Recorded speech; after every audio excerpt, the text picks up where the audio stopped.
बताया नहीं कि तूने इतना बड़ा झूठ क्यों बोला, क्यों? और ये रिपोर्ट तुझे कहां से मिली? हम लोग भी हक है जानने का। रिपोर्ट मैंने बनाई थी।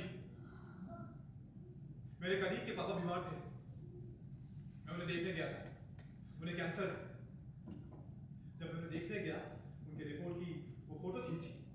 किसी से कहा कि उस फोटो में, उस रिपोर्ट में उनका नाम एडिट करके मेरा नाम डाल दे, और मैंने वही रिपोर्ट जनक को दिखा दी।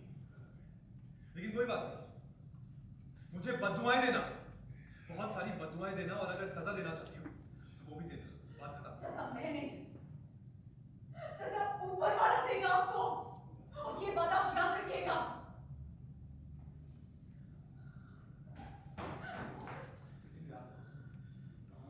कहाँ भी जाऊं, लेकिन इस घर में तो एक सेकंड के लिए रुक सकती हूँ मैं। देखो जनक, देखो जल्दबाजी में जरूर को समझने की कोशिश कर।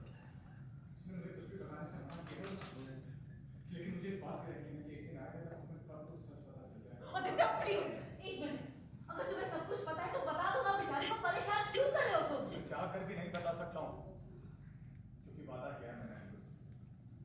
लेकिन इस बात का यकीन है मुझे कि एक ना एक दिन तुम्हें ये सच पता चल जाएगा।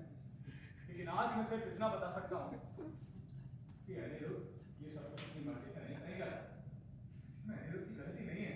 गलती तो मेरी थी, क्योंकि आज तक मैं ही गलत समझती आई।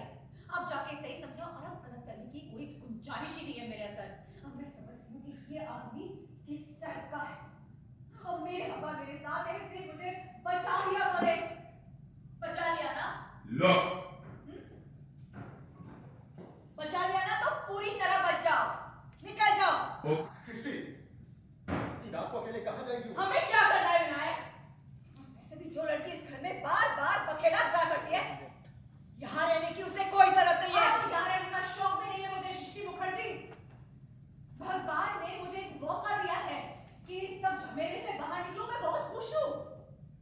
अरे अंधी हो गई थी मैं, लेकिन अब मेरी आंखें खुल गई है ना, और आज सब कुछ साफ साफ देख पा रही हूँ। और ये बात तो अच्छे से समझ में आ गई है कि जिंदगी में कुछ भी हो, बुरे से बुरा समय क्यों ना आ जाए, लेकिन इस आदमी के पास डॉक्टर दोबारा कभी नहीं आता है। Hey, look everyone.